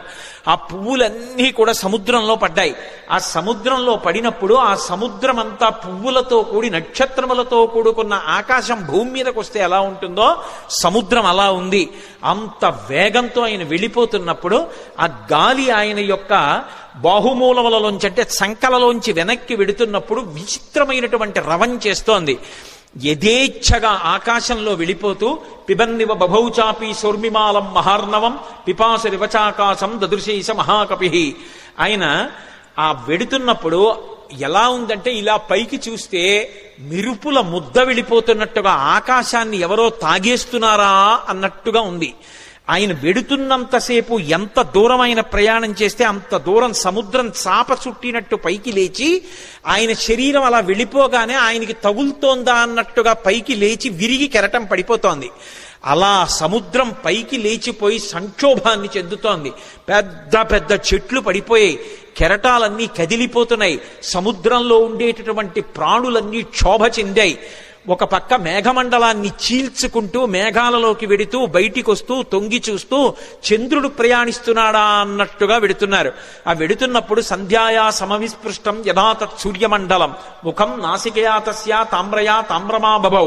ముందు నుంచి చూస్తే ఎర్రటి ముఖం, పగడాల ముద్దలా ఉన్నటువంటి ఎర్రటి మూతి, వెనకాల చూస్తే గైరికాది ధాతువులతో ఉన్నటువంటి పర్వతం బద్దలైతే జేగురు రంగులో ఎలా ఉంటుందో అటువంటి పృష్ఠభాగం. ఆ తోక చూస్తే ఇలా స్తంభంలా నిలబెట్టారు. ఇంద్రధ్వజానికి పూజ చేసినప్పుడు ఇంద్రధ్వజాన్ని ఎలా నిలబెడతారో అలా నిలబెట్టారు. అప్పుడప్పుడు ఆ తోకని ఉంచి విసురుతున్నారు. అది ఎలా ఉందంటే గరుత్మంతుడు సముద్రం మీద వెడుతూ ఒక పావుని నోట కరచుకుని వెడుతున్నప్పుడు అది గింజుకుంటే ఎలా ఉంటుందో ఆ తోక తిరగడం అలా ఉంది. ఒక్కొక్కసారి ఆ తోకని ఇలా ఉంచి తల మీద పెడుతున్నారు. ఆకాశంలో ఒక పెద్ద ఇంద్రధనస్సు ఏర్పడిందా అన్నట్టుగా ఉంది. ఆయన అలా వెడుతుంటే దూరం నుంచి ముందు నుంచి చూస్తే ఎలా ఉన్నారంటే పిబన్నివ భవౌచాపి సౌర్మిమాలం మహార్ణవం పిపాసు రవచాకాశం దదృశేష మహాకపి. ఆ దూరం నుంచి పర్వతస్థా వివానలౌ, ఆ రెండు కళ్ళు కూడా ఎక్కడో పర్వతంలో చీకటిగా ఉన్న చోట రెండు నెగళ్ళు వేస్తే ఆ రెండు నెగళ్ళు రెండు అగ్నిహోత్రాలు రగులుతుంటే ఇక్కడి నుంచి చూస్తే ఎలా ఉంటాయో పచ్చగా ఉన్నటువంటి ఆయన కళ్ళు అలా ఉన్నాయి. అలా వెళ్ళిపోతున్నారు. ఆ వెళ్ళిపోతున్నప్పుడు అకస్మాత్తుగా సముద్ర జలాలన్నీ కూడా ఇలా చాప చుట్టినట్టు పైకి లేచి పడిపోతుంటే ఆ సముద్రంలో ఉన్నటువంటి ప్రాణులన్నీ ఒక్కసారి కనపడ్డాయి. తిమివక్రజుషాహ కూర్మాహ దృశ్యంతే వివృతాస్తథా వస్త్రాపకర్షకేణేవ శరీరాణి శరీరిణాం అంటారు మహర్షి. ఒక వ్యక్తి బట్ట కట్టుకుని పడుకుని నిద్రపోతుంటే పెద్ద గాలి అతని మీదకొస్తే బట్ట పైకి లేచిపోతే శరీరావయవములన్నీ ఎలా కనపడతాయో అలా ఎప్పుడూ సముద్రం అడుగున ఉండేటటువంటి ప్రాణులు ఎవ్వరికీ ఎప్పుడూ కనపడనివి హనుమ చేస్తున్నటువంటి గమన శక్తికి చాప చుట్టినట్టు పైకి ఇలా లేచిపోతే తరంగం కింద లోపల ఉన్నటువంటి పెద్ద పెద్ద చేపలు, చిన్న చిన్న చేపలు, ఎండ్రకాయలు, తాబేళ్లు, మొసళ్ళు అన్నీ ఒక్కసారి వెలుతురులో కనపడుతున్నాయి అనుకునేటప్పటికీ పెద్ద చప్పుడుతో ఈ కెరటం వెళ్ళి మళ్ళీ పడిపోతోంది. ఆ కెరటం వెళ్ళి మళ్ళీ పడిపోతుంటే సముద్రం అంతా కలయి తిరిగిపోతోంది. అలా కలయి తిరిగిపోతుండగా నిర్భయంగా క్రీడిస్తున్నవాడు ఎలా ఉంటాడో అలా ఆకాశ మార్గంలో గమనం చేసి వెళ్ళిపోతున్నారు. అద్భుతమైన ప్రయాణం. నిజంగా శాబ్దిక ప్రత్యక్ష ప్రసారం చేశారు వాల్మీకి మహర్షి. సుందరకాండ ప్రథమ సర్గ చదువుతుంటే మన కళ్ళ ముందు కనపడుతుంది ఆయన వెడుతున్నటువంటి తీరు. ఆ మబ్బుల్లోంచి ఏదో ఒక బంగారు ముద్ద వెళ్ళిపోతోందా అన్నట్టుగా, చంద్రబింబం మబ్బుల్లోంచి ప్రయాణం చేస్తోందా అన్నట్టుగా వెళ్ళిపోతున్నారు. వెళ్ళిపోతుండగా సముద్రుడు చూశాడు. చూసి వెంటనే మైనాకుణ్ణి పిలిచి అన్నాడు. మైనాకుడు బంగారు శిఖరములతో ఉంటాడు. ఆయన యొక్క గర్భంలోనే ఉన్నాడు, సముద్ర గర్భంలో. ఆయనతో అన్నాడు, అహమిక్ష్వాకునాథేన సగరేణ వివర్ధత ఇక్ష్వాకు సచివశ్చాయం నావసీదితుమర్హతి. ఇది రామాయణం చదువుకున్నటువంటి జాతి యొక్క లక్షణాన్ని మహర్షి జ్ఞాపకం చేస్తున్నారు. నేను సముద్రుణ్ణి. ఈ భూమి మీద సముద్రాలు ఎలా ఏర్పడ్డాయో తెలుసా? ఇక్ష్వాకు వంశంలో పుట్టినటువంటి సగర చక్రవర్తి యొక్క కుమారులు 60,000 మంది సగరులు ఈ భూమిని గోతులు తవ్వితే గోతులలోకొచ్చి నిలబడినటువంటి జలములకు సాగరములని పేరొచ్చింది. మేము ఏర్పడ్డాము అంటే దానికి కారణం అదిగో ఇక్ష్వాకు వంశంలో పుట్టిన సగర చక్రవర్తి. ఇవాళ ఆ ఇక్ష్వాకు వంశంలో పుట్టినటువంటి రామచంద్రమూర్తి యొక్క భార్య జాడ తెలియక ఆపద పొందితే రాముడికి సహాయం చెయ్యాలి అని ఆయన యొక్క సచివుడైనటువంటి స్వామి హనుమ నిరాధారమైనటువంటి ఆకాశ మార్గంలో ప్రయాణం చేసి వెడుతున్నారు. మేము ఏర్పడడానికి కారణం ఇక్ష్వాకు వంశంలో పుట్టిన సగరుడైతే ఆ ఇక్ష్వాకు వంశంలో పుట్టిన రాముడికి కష్టం వచ్చినప్పుడు కష్టం తీర్చడానికి వెడుతున్న హనుమకి ఉపకారం చెయ్యాలి కదా. నువ్వు నాలో ఉన్నావు కదా, నా నీళ్లు తాగడానికి పనికిరావు, ఉప్పు నీరు. కానీ నీ ఎందు పర్వతములున్నాయి, ఆ పర్వతాల్లో చెట్లున్నాయి, చెట్లల్లో అనేకమైన తేనెపెట్లున్నాయి, కందమూలాలున్నాయి. ఒక వానరానికి అంతకన్నా ప్రీతికరమైంది ఏది ఉంటుంది? నువ్వు పైకి లేస్తే ఒక్కసారి ఆయన విశ్రమిస్తారు. విశ్రమించి కాస్త తేనె తాగుతారు, కాసిని కందమూలాలు తింటారు, తర్వాత ప్రయాణం చేస్తారు. అటువంటి మహానుభావుడు ఎడుతున్నప్పుడు మనం ఆయనకి కించిత్ ఉపకారం చెయ్యకపోతే ఎంత దోషం చేసినట్టు. పాతాళ శాప్రమేయస్యా ద్వారమావృత్య తిష్టసి తిర్యగూర్త్వమలశ్చైవ శక్తిస్తే శైలవర్ధితం. నువ్వు ఈ సముద్రంలో పడిపోయినప్పుడు పాతాళలోకం నుంచి రాక్షసులు పైకొచ్చేటటువంటి బిలానికి అడ్డంగా పడ్డావు ద్వారానికి. కాబట్టి రాక్షసులు పైకి రాలేరు. కానీ నీకు ఒక శక్తి ఉంది, నువ్వు పైకి పెరగలవు, పక్కలకి పెరగలవు, కిందకి వెళ్ళగలవు. కాబట్టి పైకి లే. స్వామి హనుమ వస్తున్నారు, తొందరగా లే. ఎందుకో తెలుసా? కర్తవ్యమకృతం కార్యం సతాం మన్యుముదీరయేత్. ఆర్షవాక్కు అద్భుతమైన విషయాన్ని చెప్తున్నారు. మహాత్ములకు కోపం రాదు, కానీ అటువంటి మహాత్ములు కూడా కోపగిస్తారు. ఎప్పుడు కోపగిస్తారో తెలుసా? చెయ్యవలసిన పని చెయ్యడం కాదు, చెయ్యవలసిన పని చెయ్యవలసిన సమయానికి చెయ్యకపోతే మహాత్ములకు కూడా ఆగ్రహం వస్తుంది. అందుకని ఆయన దాటిపోక ముందు నువ్వు లేవాలి. అయ్యో నాకు తెలిసి లేచేటప్పటికి ఆయన వెళ్ళిపోయారు అనకూడదు. ఆయన రాకముందు లేచి నిలబడాలి.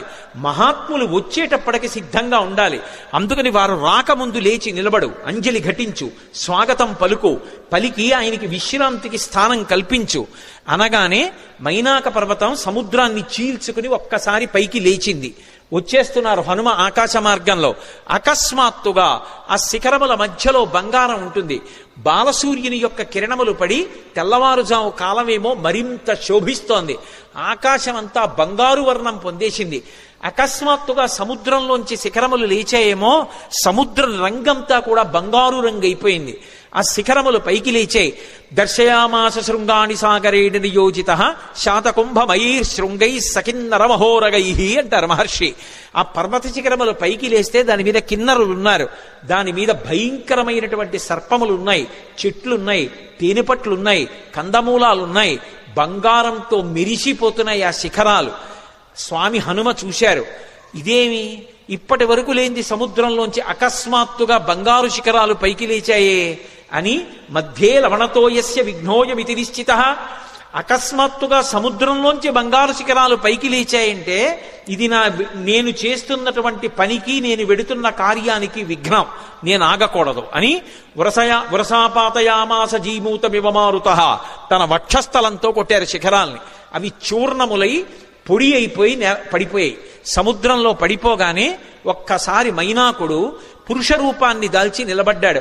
అంతరిక్ష స్థిత శ్రీమాన్ ఇదం వచనమబ్రవీత్. ఆకాశంలో నిలబడి స్వామి హనుమతో మాట్లాడుతున్నాడు. మహానుభావ, కృతీచ ప్రతికర్తవ్యం దేశధర్మ సనాతన సోయం తత్ ప్రతికారార్థీ తత్వసమ్మానమర్హతి అతిథి కిల పూజార్హ ప్రకృతోపి విజానత. ఈ జాతికి ఒక లక్షణం ఉంది, ఉపకారం చేసిన వాడికి ప్రత్యుపకారం చెయ్యాలి. ఒక ఉపకారాన్ని పొంది తిరిగి ప్రత్యుపకారం చెయ్యకుండా ఉపకారాన్ని మరిచిపోయిన వాడెవరుంటాడో వాడు కృతఘ్నుడు. అటువంటి కృతఘ్నుడికి నిష్కృతి లేదు. కిష్కింధకాండలో కూడా స్వామి లక్ష్మణుడు అంటాడు, బ్రహ్మఘ్నైచ సురాపేచ చోరే భగ్నవ్రతీ తథా నిష్కృతిర్విహితా సిద్ధి కృతఘ్నో నాస్తి నిష్కృతి. బ్రహ్మహత్య చేసిన వాడికి, దొంగతనం చేసిన వాడికి, సురాపానం చేసిన వాడికి, ఒక వ్రతం చేస్తానని నీళ్లు ముట్టుకుని కూడా వ్రతం చెయ్యకుండా వ్రతభంగం చేసిన వాడికి ప్రాయశ్చిత్తం ఉందేమో కానీ చేసిన ఉపకారాన్ని మరిచిపోయి కృతఘ్నుడై బ్రతికేటటువంటి వాడికి మాత్రం నిష్కృతి లేదంటాడు. కాబట్టి కృతీచ ప్రతికర్తవ్యం దేశధర్మ సనాతన.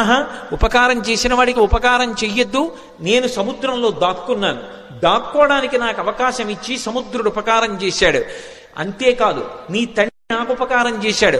ఒకానొకప్పుడు పర్వతాలకన్నిటికీ కృతయుగంలో రెక్కలుండేవి. పర్వతములు ఎగిరి వెళ్ళి ఎక్కడ కావాలంటే అక్కడ దిగేవి. అలా దిగుతున్నప్పుడు గ్రామాలకి గ్రామాలు, మునివాటికలు నశించిపోతుండేవి. అందరూ హాహాకారాలు చేస్తే దేవేంద్రుడు తన వజ్రాయుధంతో పర్వతాలకుండేటటువంటి రెక్కలు తరిగేశాడు. అలా తరిగేస్తున్నప్పుడు నా రెక్కలు కూడా తరిగేస్తాడని నేను భయపడి భయంతో రెక్కలు ఉన్నా ఎగరలేక ఉండిపోయాను. అప్పుడు నీ తండ్రి వాయుదేవుడు చూశాడు, మిత్రత్వాన్ని పాటించి అయ్యో రెక్కలున్నా ఎగరలేకపోతున్నాడని నన్ను ఎత్తి ఇంద్రుడికి కనపడకుండా తీసుకొచ్చి సముద్రంలో పడేశాడు. నేను వెళ్ళి రాక్షసుడు పైకొచ్చేటటువంటి బిలమార్గానికి అడ్డుగా పడ్డాను. ఇంద్రుడు ఓరకంట చూసి పోనీలే భయంతో కదలడు కాబట్టి బిలమార్గం మూసుకుంది, రాక్షసులు పైకి రారు. ఉభయత్రా ఉపకారం జరుగుతుందని ఊరుకున్నాడు. రెక్కలున్నా కదలలేక ఆనాటి నుంచి ఈనాటి వరకు సముద్రంలో పడున్నాను. నీ తండ్రి వాయుదేవుడు నాకు ఉపకారం చేశాడు. ఆ తండ్రికి కొడుకువి నువ్వు. ఆత్మావై పుత్రనామాసి. ఆయనకి ఉపకారం చేస్తే ఎంతో, ఆయన కొడుక్కి ఉపకారం చేస్తే అంతే. అందుకని నువ్వు వెడుతున్నప్పుడు నీకు నేను ఉపకారం చెయ్యొద్దు. అతిథి కిల పూజార్హ ప్రకృతోపి విజానత. అసలు ఒక అతిథి లభించడమే చాలా కష్టం జీవితంలో. అటువంటిది మహాప్రాజ్ఞుడు, నవవ్యాకరణ పండితుడు, స్వార్థం లేనివాడు, రామచంద్రమూర్తి యందు అపారమైన భక్తి కలిగినటువంటి నీ వంటి మహాపురుషుడు అతిథిగా లభించడం అంటే నేను పొందిన అదృష్టం. నిపత్య మమశృంగేషు విశ్రమస్వ యథాసుఖం. ఒక్కసారి నా పర్వత శిఖరముల మీద దిగవయా, కాసేపు విశ్రాంతి తీసుకో, ఇంత తేనె తాగు, కాసిని కందమూలాలు తిను, కించిత్ విశ్రమించు, మళ్ళీ బయలుదేరి వెళ్ళిపో అన్నారు. విన్నారు హనుమ.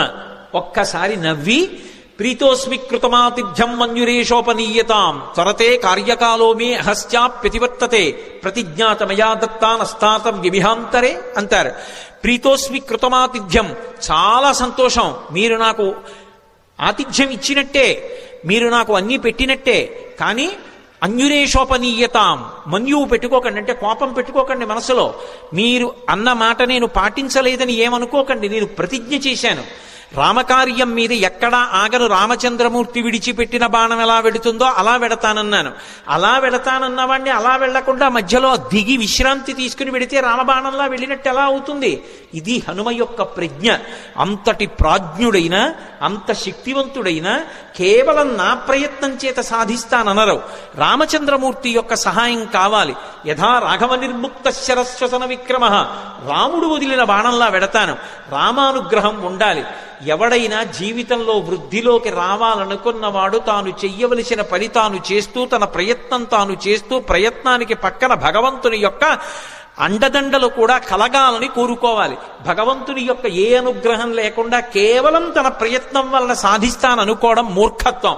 ఎప్పుడూ అలా సాధించలేడు. ఈశ్వరుని యొక్క అనుగ్రహం తోడు కావాలి. అందుకే నేను కాదు, రాముడి విడిచిన బాణంలా వెడతాను, రామానుగ్రహం నా యందు నిలబడాలన్నారు. అందుకే మహానుభావుడు నేను రామబాణంలా వెడతానని ప్రతిజ్ఞ చేసి మధ్యలో ఆగలేను. అవతల వేళ దాటిపోతోంది, తొందరగా వెళ్ళాలి. ఏమనుకోకండి, ఎంత మర్యాదగా మాట్లాడతారో. ఒక్కసారి ముట్టుకున్నారు, ప్రీతోస్మి కృతమాతిథ్యం, మీరు నాకు ఆతిథ్యం ఇచ్చినట్టే. ఒక్కసారి ఇలా చెయ్యి వేశారు, ముందుకి దాటి వెళ్ళిపోయారు. సమస్త భూతములు ఆశ్చర్యపోయే, ఏమి ప్రజ్ఞావంతుడు! ఉపాసకుడు ముందు దైవాన్ని ఉపాసన చేయడం మొదలు పెట్టగానే ముందొచ్చేటటువంటి ప్రతిబంధకం ఏమిటంటే నమస్కారం. వద్దు మహాప్రభో అన్నా సరే వచ్చి కాళ్ళ మీద పడిపోతారు. ఎక్కడ కనబడితే అక్కడ నమస్కారాలు చేస్తారు. ఇవన్నీ బానే ఉన్నాయి, నా అంతవాడు ఎవడుంటాడని లోకంలో అనుకున్నాడో చతికిల పడి జారిపోతాడు. కాదు కాదు, ఇవన్నీ నమస్కారాలు ఈశ్వరుడికి చెందుతాయి. నేనంతటి వాడిని నిమిత్త మాత్రం అనుకున్నవాడు ఎవరున్నాడో వాడు వృద్ధిలోకి వస్తాడు. అందుకే మైనాకుడంతటి వాడు బంగారు శిఖరములతో పైకొచ్చిన ముట్టుకుని మర్యాదగా వెళ్ళిపోయారు తప్ప అక్కడ దిగలేదు, నిలబడలేదు. ముందుకెళ్ళిపోయారు. చూశారు, మహర్షులు చూశారు, గంధర్వులు చూశారు, కిన్నెర కింపురుషులు చూశారు, సిద్ధులు చూశారు, సాధ్యులు చూశారు. గబగబా నాగమాత సురస దగ్గరికి వెళ్ళారు. వెళ్ళి ఆవిడితో అన్నారు, అమ్మా అమ్మా ఆశ్చర్యం, అయం వాతాత్మజ శ్రీమాన్ ప్లవతే సాగరోపరి హనుమాన్ నామ తస్యత్వం ముహూర్తం విఘ్నమాచర. అమ్మా ఆశ్చర్యం చూశావా? స్వామి హనుమ సముద్రాన్ని లంఘించి వెళ్ళిపోతున్నారమ్మా. నువ్వు నాగమాతవి, సురసవి. ఏది ఒక్కసారి రాక్షస రూపాన్ని పొంది విఘ్నాన్ని కల్పించు. ఆయన ఏ పాటి నిలదొక్కుంటారో చూద్దాం. అమ్మ వెళ్ళిపోతున్నారమ్మా, తొందరగా విఘ్నం కల్పించు అన్నారు. అడగచ్చా మాట అంటే ఇందులో ఒక విశేషం ఉంది. అసలు ఆ పేరే ఎంత గొప్ప పేరో, సురస. 3 అక్షరాలు కాబట్టి బేసి సంఖ్య. ఆడపిల్ల పుట్టినప్పుడు పెట్టడానికి యోగ్యమైన పేరు. పైగా అది నాగుల యొక్క తల్లి, అన్నిటిని మించి దక్ష ప్రజాపతి యొక్క కూతురు. అందుకని దాక్షాయణి అన్న పేరు అన్వయం అవుతుంది. ఆవిడ సామాన్యురాలు కాదు, అంత గొప్ప తల్లి. అందుకే సురస అని పేరు పెట్టారు. ఒక రకమైనటువంటి ఓషధికి ఈ పేరుకి అన్వయం అయ్యేటటువంటి పేరుతో పిలవడం అనేటటువంటిది లోకంలో సంప్రదాయంగా ఉంది. నాగసుగంధి అని. సురస 3 అక్షరాలు. అసలు ఆ పేరు పిలవడమే ఎంత అందంగా ఉంటుందో చూడండి. మంచి రసము, సురస. సురస ఎవరు? నాగమాత ఎవరు? ఎందుకు వచ్చింది? అసలు ఆవిడ్ని ఎందుకు తీసుకొచ్చారు దేవతలు? ఆవిడ్ని ఎందుకు తీసుకొచ్చారు సిద్ధులు, సాధ్యులు, యక్షులు, గంధర్వులు, కిన్నెరుడు, కింపురుషులు? అంటే ఈ సురస ఎవరో కాదు, కశ్యప ప్రజాపతి భార్యలలో ఒకటి అయినటువంటి కద్రువ. మీరు పూర్వం మహాభారతంలో ఆదిపర్వంలో ప్రారంభం కథ అదే. వినతా కద్రువుల కథ విని ఉంటారు. కద్రువ వినతయందు అసూయ చెందింది. అసూయ చెంది వినతతో దాస్యం చేయించుకోవడమని ఇంద్రుడి యొక్క ఉచ్చైశ్రవం అనేటటువంటి తోకకి పాము చుట్టుకునేటట్టుగా చేసింది. పాములన్నీ ఆమె పిల్లలు, అందుకే ఆమె నాగమాత. రామాయణంలో నాగమాత సురస అంటారు. ఆ కద్రువ గరుత్మంతుణ్ణి పరీక్షించింది. వినతకి కుమారుడుగా గరుత్మంతుడు వచ్చాడు, అందుకే వైనతేయుడు. ఆయన తల్లి యొక్క శాపాన్ని పోగొట్టాడు, అమృతాన్ని తీసుకొచ్చాడు. పైకి వెళ్ళి యథేచ్ఛగా ఆయన్ని ఎవ్వరూ అడ్డుకోలేకపోయారు. దేవలోకానికి వెళ్ళి అమృతాన్ని తీసుకొచ్చిన వాడు గరుత్మంతుడు. పుట్టగానే పైకి గిరినవాడు గరుత్మంతుడు. పుట్టి అమ్మకి పేరు తెచ్చినవాడు గరుత్మంతుడు. ఆయన యొక్క తేజస్సు అప్రతిహతం. ఆయన వెడుతుంటే ఆయన యొక్క రెక్కల అల్లార్పుకి ఆ కాంతికి సమస్త లోకాలు స్తంభీభూతములైపోతాయి. అలా వెడతాడు ఆయన, అలా వెడతారు హనుమ. పుట్టగానే పైకి గిరిన వారు హనుమ. గరుత్మంతుడు ఎలా అమృత భాండానికి ఎలా వెళ్ళాడో అలా వెడుతున్నారు సీతాదర్శనానికి హనుమ. అక్కడ దేవతల్ని ఓడించాడు గరుత్మంతుడు, ఇక్కడ రాక్షసుల్ని ఓడించాలి హనుమ. గరుత్మంతుడు శ్రీ మహావిష్ణువుకి వాహనం, హనుమ విష్ణుస్వరూపమైన రామచంద్రమూర్తికి వాహనం. గరుత్మంతుడు ఒక్క విష్ణువుని వహిస్తాడు, కానీ హనుమ కిమేష భగవాన్ నంది భవే సాక్షాత్ దిహాగత ఏన శక్తోస్మి కైలాసే మయా సంచలితే పురా అన్నాడు సుందరకాండలో రావణాసురుడు ఒక చోట. సాక్షాత్ నందీశ్వరుడిలా కనపడతారు. అందుకని నందీశ్వరుడే శివుణ్ణి వహిస్తారు. గరుత్మంత స్వరూపంలా తాను కూడా శ్రీ మహావిష్ణువుని రామచంద్రమూర్తిని వహిస్తారు.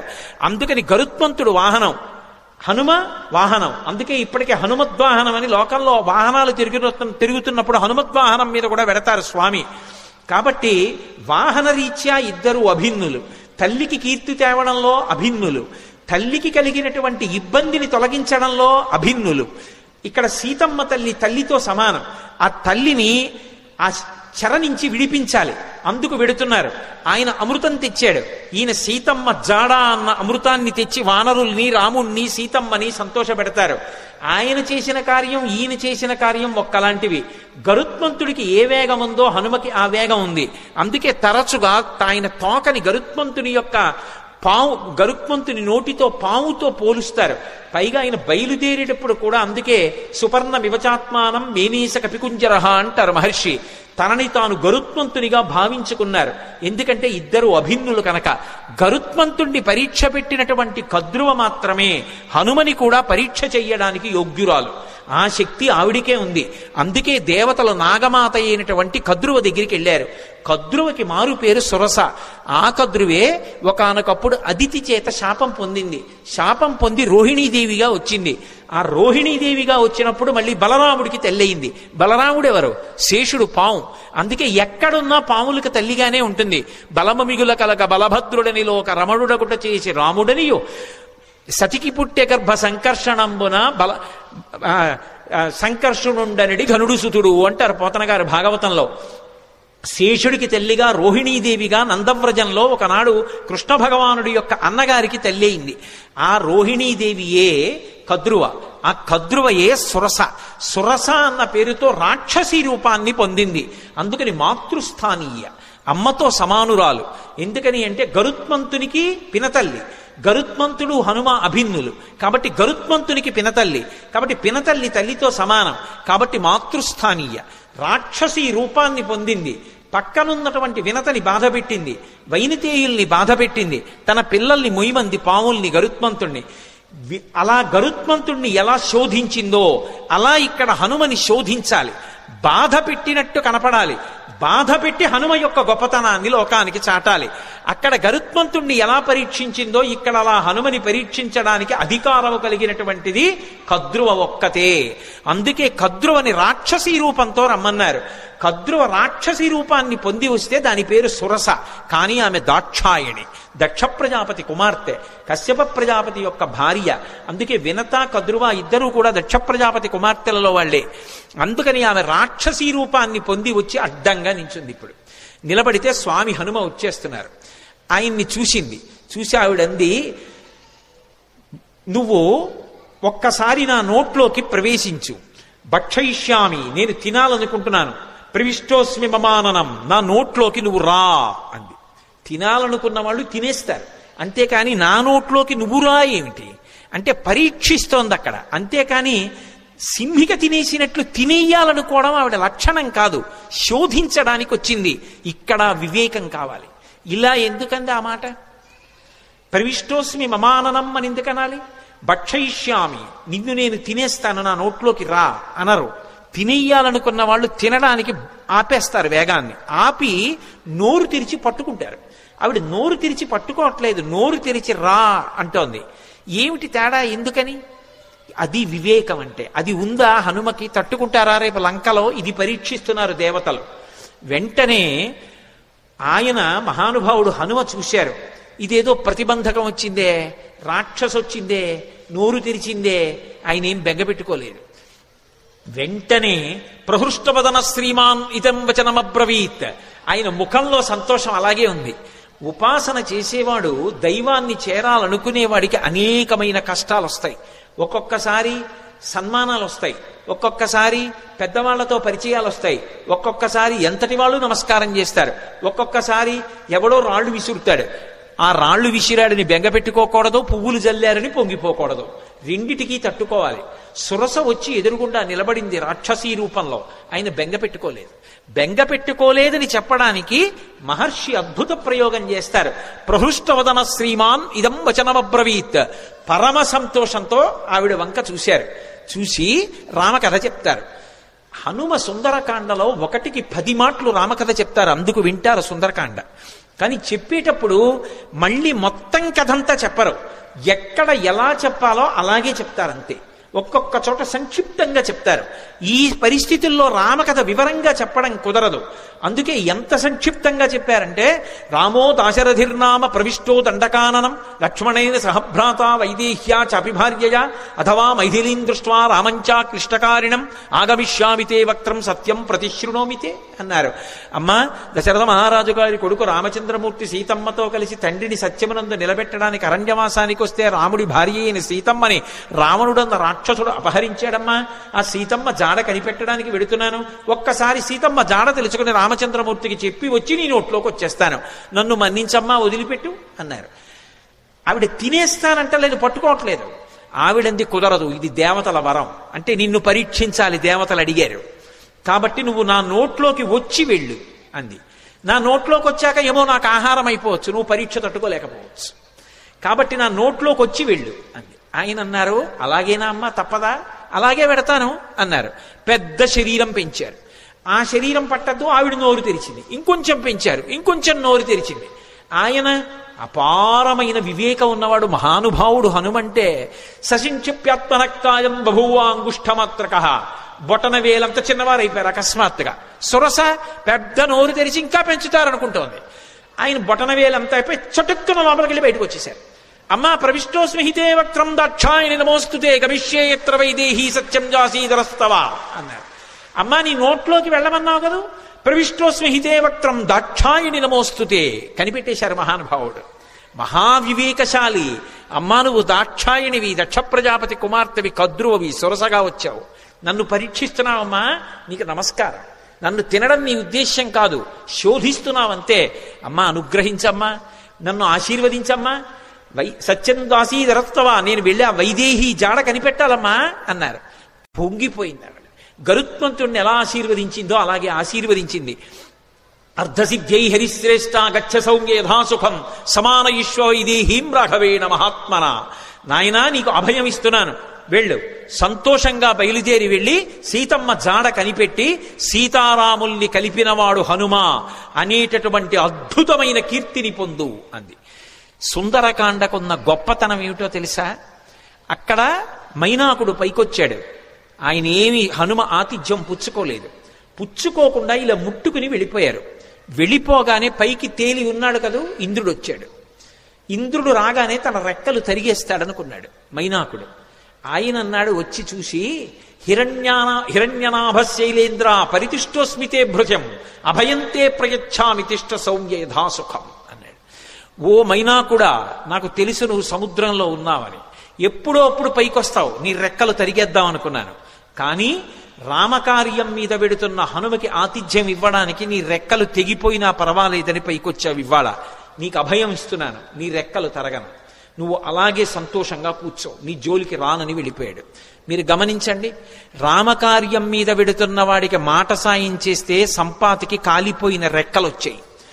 రామకార్యం మీద వెడుతున్న వాడికి గుక్కెడు మంచినీళ్లు ఇవ్వలేదు, తాగలేదు. తాగమని అడిగినందుకుగాను ఉత్తర క్షణంలో ఉన్న రెక్కలు నిలబడ్డాయి భద్రంగా. రామ కథకి సుందరకాండకి ఉండేటటువంటి శక్తిని చెప్పకుండా చెప్తారు మహర్షి. ఇక్కడికి వచ్చేటప్పటికి సురసని దాటి ముందుకెళ్ళిపోతున్నారు. సురస అంటే ఎవరో కాదు, సంసారమే సురస. సంసారాన్ని దాటడం కాదు సుందరకాండ తత్వంగా చెప్పినప్పుడు. సంసారంలోకి ప్రవేశించనంటే కుదరదు. సంసారంలో ప్రవేశించకుండా నేను ఏదో అలా ఉండిపోతానండి అంటే అకస్మాత్తుగా కామము ధర్మమును విడిచి కాటు వేసిందా జారి కింద పడిపోతాడు. కామమునకు అర్థమునకు ధర్మం ఇచ్చి ధర్మము చేత కట్టు వెయ్యాలి. కట్టు వేసి సంసారమునందుండి సంసారమునకు అంటుకోకుండా సంసారాన్ని పరిశీలించి సంసారమునకు నమస్కరించి సంసారము యొక్క అనుగ్రహంతో వైరాగ్యాన్ని పొంది కొబ్బరి పెంకు కట్టుకున్న కొబ్బరి కురిడి అయిపోయిన తర్వాత విడిపోయినట్టు సంసారము నుండి విడివడాలి. అలా విడివడేటటువంటి ప్రజ్ఞ ఏది ఉందో అది సంసారములోకి వెళ్ళి పైకి రావడం, ఆ ప్రజ్ఞని ఆవిష్కరించడం, సురస నోట్లోకి వెళ్ళి పైకి రావడం. కాబట్టి మహానుభావుడు మనకి మార్గాన్ని నేర్పి ఇది కదా సుందరకాండని పేరు పెట్టడానికి మహర్షి ఎంచుకున్నటువంటి అన్వయ క్రమం. లోపలికి వెళ్ళి పైకొచ్చారు, సురస ఆశీర్వచనం పొందారు, మరికొంచెం ముందుకెళ్ళారు. వెళ్ళేటప్పటికీ అకస్మాత్తుగా ఆయన యొక్క గమనం కుంటుపడిపోయింది. ముందుకు వెళ్ళలేకపోతున్నాను, నన్ను ఏదో మహాభూతం ఆపేసింది, నా గమనం కుంటుపడిపోయింది, నా శక్తి క్షీణించిపోయింది. ఎందువలన అని చూశారు. చూసేటప్పటికీ వక్త్రం ప్రసారయామాస పాతాళాంతర సన్నిభౌ, ఒక పెద్ద ప్రాణి ఒకటి నీళ్లల్లో పడుకుని ఉంది. అది దానికి ఒక లక్షణం ఉంది. ప్లవమానంతు తం దృష్ట్వా సింహికా నామరక్షసి మనసా చింతయామాస ప్రవృద్ధా కామరూపిణి. ఇది మీరు జాగ్రత్తగా గమనించాలి. కిష్కింధకాండలో దక్షిణ దిక్కు కెడుతున్నప్పుడు వానరులందరినీ పిలిచాడు సుగ్రీవుడు. ఆయన్ని వాలి వెంట తరిమినప్పుడు భూమండలం అంతా తిరిగాడు. అందుకని ఆయనకి తెలుసు ఎక్కడే ఉందో. అన్ని దిక్కులకి వెళ్ళిన వాళ్ళకి చెప్పాడు. తూర్పు దిక్కు కెడితే ఏముంటుందో చెప్పాడు, ఉత్తరాన్ని చెప్పాడు, పశ్చిమం చెప్పాడు, దక్షిణం చెప్తూ మిగిలిన దిక్కులలో సముద్ర గర్భంలో రాక్షసులు ఉంటారు పురుషస్వరూపంతో. దక్షిణ దిక్కున ఉండేటటువంటి సముద్రంలో రాక్షసి ఉంటుంది, స్త్రీ. ఆమె పేరు అంగారిక అని చెప్పాడు. అంగారిక అన్న మాటకు అర్థం ఏమిటో తెలుసా? అంగములను శోషింపచేయగలిగినటువంటి విద్యుత్ సంబంధమైనటువంటి అగ్నిస్వరూపం. అందుకే సింహస్వరూపంగా ఉంటుంది. సింహిక స్త్రీవాచకం. అది పడుకునుంది, దానికి ఒక శక్తి ఉంది. అది చూసిందనుకోండి, ఆ చూసిన శక్తి చేత ఆపేస్తుంది, అవతల వాళ్ళ యొక్క శక్తి తనకి లాగేస్తుంది. అంత గొప్ప శక్తి సింహికది. అది లాగేసింది హనుమ యొక్క శక్తిని. ఆయన శక్తి కుంటుపడిపోయింది, ముందుకు వెళ్ళలేకపోయారు. ఆగిపోయి కిందకి చూశారు. ఏమి ఆపింది నన్ను అని చూశారు. ఒక్కసారి ఊర్ధమూల మనశ్చైవ వీక్షమాణస్తతకపి దదృశీస మహత్సత్వా ఉద్దితం లవణాంభసి తదృష్ట్వా చింతయామాస మారుతిం వికృతానినం కపిరాజేన కడితం సత్వమద్భుత దర్శనం. ఓసారి కిందకి చూశారు, పైకి చూశారు, పక్కలకి చూశారు, నీటిలోకి చూశారు. పెద్ద నోటితోటి మహాప్రాణి ఒకటి పడుకునుంది. గమనించారు. ఓ, దీని గురించే సుగ్రీవుడు బయలుదేరే ముందు చెప్పాడు. ఒక మహాప్రాణి దక్షిణ సముద్రంలో కనపడుతుందని చెప్పాడు. అది పైన వెడుతున్న వాణ్ణి కూడా దూరం నుంచి చూసి కూడా వాడి శక్తిని లాగుతుందని చెప్పారు. ఇదేనమాట. దీన్ని ఉపేక్షించకూడదు. ఇది చంపే లక్షణం ఉన్నది. సురస సంపద ప్రవేశించి బయటికి వెళ్ళొచ్చు, అనుగ్రహించడానికి వస్తుంది. సంసారం చంపేయడానికి రాదు. సంసారాన్ని సక్రమంగా వినియోగించుకోగలిగిన వాడు ధర్మం చేత అర్ధకామములను ముడివేసి చక్కటి వైరాగ్యాన్ని పొంది వానప్రస్థుగా మిగిలిపోయి ఈశ్వరుడికి దగ్గరవుతాడు. సంసారాన్ని ఉపయోగించుకోలేని వాడు సంసారం పెట్టిన పరీక్షకి లొంగలేక ఇది నేననుకుని బరువు పెంచుకుని సంసారమునందు మగ్నుడైపోతాడు. తట్టుకోగలిగిన వాడు సంసారంలోకి వెళ్ళి కామాన్ని అర్థాన్ని ధర్మంతో ముడిసి తరిస్తాడు. అందుకని అది పరీక్షిస్తుంది, అది అనుగ్రహిస్తుంది. అందుకు నమస్కరించారు. సింహిక అనుగ్రహించదు, చంపేస్తుంది. అందుకని దీన్ని విడిచిపెట్టకూడదనుకున్నారు. వక్త్రం ప్రసారయామాస పాతాళాంతర సన్నిభం సంక్షిప్య ముహురాత్మానం నిష్పపాత మహాబల. ఒక్కసారి శరీరం పెంచారు. మళ్ళీ సురస పెంచినట్టే సింహిక కూడా పెద్ద నోరు తెరిచింది. చూశారు. ఒక్కసారి మళ్ళీ చిన్న రూపాన్ని పొంది లోపలికి వెళ్ళిపోయారు. సమస్త భూతములు భయపడ్డాయి. అమ్మోది మింగేస్తుందని వెళ్ళిపోయి సింహకి యొక్క మర్మావయవములు ఎక్కడ ఉన్నాయో చూశారు. మర్మస్థానములు, ప్రాణములు దేని మీద ఆధారపడి ఉంటాయో వాటిని మర్మస్థానములు అంటారు. అటువంటి మర్మస్థానములను చూశారు. ఆ గుండె, ఊపిరితిత్తులు అటువంటి వాటిని తుంచేశారు. తుంచేసి చటుక్కన పైకొచ్చారు. ఆ ప్రాణి నీటి మీద తేలిపోయి మరణించింది. చాలా సంతోషం అనుకున్నారు. పైనుంచి దేవతలు, గంధర్వులు, మహర్షులు అందరూ పుష్పవృష్టి కురిపించారు. ఆ సింహికారూపం చెనకగలదా? అందుకే అది ఆయన చేత సంహరింపబడింది. సంహరించే వాటిని, ప్రమాదములు తెచ్చే వాటిని కూడా నిలబెట్టగలిగిన ప్రజ్ఞ కలిగినటువంటి మహాపురుషులు ఈ దేశంలో ఉన్నారనడానికి రామాయణం ప్రబల సాక్ష్యం. వెంటనే సింహికా సంహారం చేశారు, ముందుకెళ్ళిపోయారు. తతస్సలంబ సగిరే సమృద్ధే విచిత్రకూటే నిపపాతకూటే. లంబ పర్వతము అనబడేటటువంటి పర్వతం, ఆ పర్వతం మీద దిగారు. దాని నిండా సెలయేళ్లు, అనేకమైనటువంటి చెట్లు. ఒక్కసారి దిగి తన ఒంటి వంక చూసుకున్నారు. ఓహో, రామానుగ్రహం ఉండాలి, కానీ ఇటువంటి నూర్లు ఎన్నైనా దాటుతానన్నారు. మీతో నేను మనవి చేశాను, సుందరకాండ మీద ప్రవచనం చేసేటప్పుడు ఏదో ఒక మంగళప్రదమైనటువంటి ఘట్టం దగ్గరికి వస్తే తప్ప ఆపకూడదు. మిగిలినవి నేను సమయం చూసుకుని ఆపగలను, కానీ సుందరకాండ ప్రవచనం అలా చేయడానికి వీల్లేదు. సుందరకాండ ప్రవచనం చేస్తే మంగళప్రదమైన ఘట్టం దగ్గర ఆపాలి.